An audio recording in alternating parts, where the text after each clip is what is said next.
You awaken to find the cave's fire gone, leaving only one faint red ember beneath the cold gray ash. Only 3 dry branches remain while the growl of a hunting predator echoes dangerously close to the cave entrance. If the ember dies before sunrise, your group will lose warmth, cooked food, and its final barrier against predators. You kneel beside the hearth, gently brushing away ash with a bone tool, searching for heat inside the charcoal.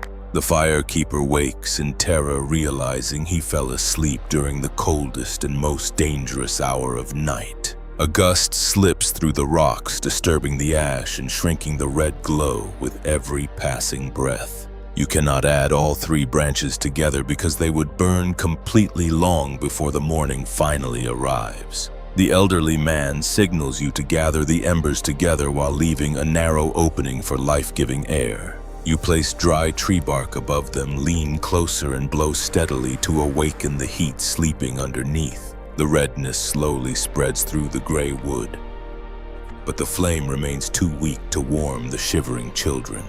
Near the cave entrance, a man tightens his grip around his spear as heavy animal footsteps approach. You add the thinnest branch, hoping it burns slowly, but dry resin suddenly sends the flames surging upward.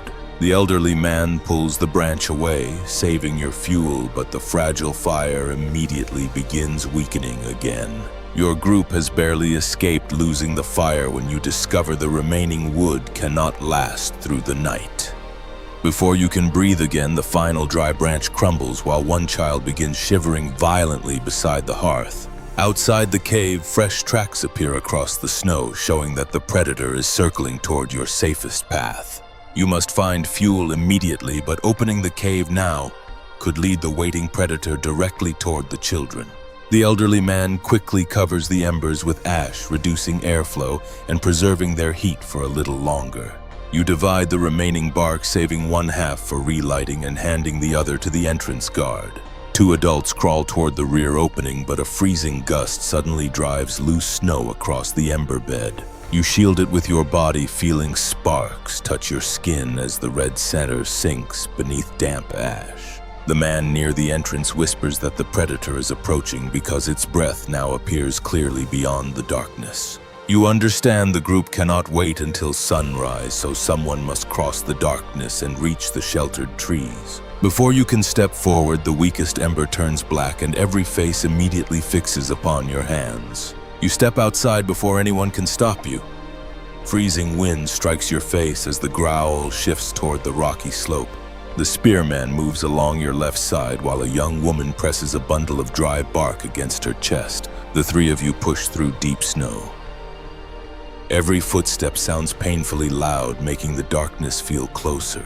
You head toward trees sheltered from the wind where dead branches may remain dry beneath the heavy snow. A sharp sound snaps behind you. The spearman spins around but finds only fresh tracks crossing your path. You discover a rotten trunk break through its wet outer layer and uncover wood that remains dry inside. Your group immediately splits the wood into narrow pieces, but a closer growl forces everyone to retreat. On the way back, the young woman slips. Her bundle falls into the snow and immediately begins absorbing moisture. You recover the bark, hide it beneath your animal skin, then run as a predator's shadow appears between the trees. When you enter the cave, everyone is silent. No red glow remains visible anywhere beneath the ash. You have returned with dry wood, but now face a worse question: has the fire already died? You have barely knelt down when a child begins crying. Cold air has entered the cave faster than anyone expected. The entrance guard warns that the predator is still nearby, so your group cannot build a large fire too quickly. You separate the damp ash with a bone tool. No red glow appears, but a faint smoky scent remains. The elderly man holds his hand above the charcoal, sensing weak heat escaping through one narrow opening. You realize the fire is not completely dead. Deep embers are only hidden beneath a layer of cold ash. Everyone quickly raises an animal hide against the wind, while you crush dry bark into thin, delicate fibers.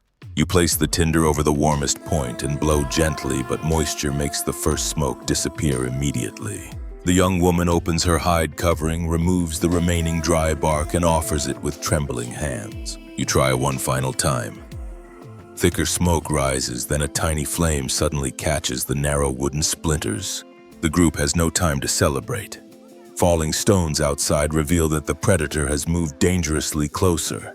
The elderly man watches the revived flame, then warns that everyone must leave before daylight fully reaches the cave. You barely have time to warm your hands before the growl returns. This time it comes from directly outside the entrance. The spearman steps backward, warning that the predator smells the meat and is waiting for your group to emerge. You look at the newly revived flame. It is too small to protect everyone, yet too precious to abandon. The elderly man chooses a dense log, places one end among the embers, and waits until its core glows red. You understand that the group cannot carry an open flame. What must survive is the heat sleeping inside the wood. A mother wraps her child beneath animal hides while the others divide meat tools and firewood into smaller bundles.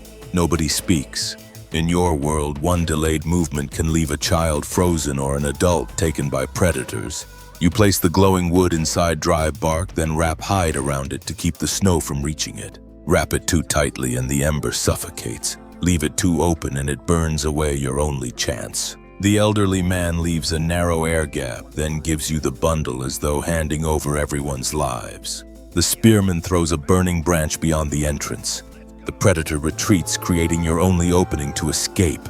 You rush into the snow with the group. Behind you, the cave darkens. Ahead, the new shelter remains invisible. Before reaching the bottom of the slope, you feel the ember bundle growing cold. There is no smoke and no warmth. You stop beneath a low rock overhang. Snow lashes your face while the child behind you begins crying more weakly. You open the hide wrapped around the ember with numb hands. Inside lies only blackened wood without smoke or warmth. The elderly man holds a finger near the wood's core. But nobody dares touch it and break the final charcoal. Everyone stands silently around you. In that moment, every life becomes smaller than one invisible red point. You break away the burned outer wood. There is no light, only old smoke trapped deep within its grain. Behind you, the mother pulls her child closer. She says nothing, but her eyes have already become a plea. You remove the final dry tinder. Using it now could save everyone or destroy the group's last remaining chance. The spearman and two others raise an animal hide windbreak, while the elderly man crushes bark between his teeth. You place the tinder against the core and lean close. Your first breath only blows cold ash into your eyes. You try again more slowly.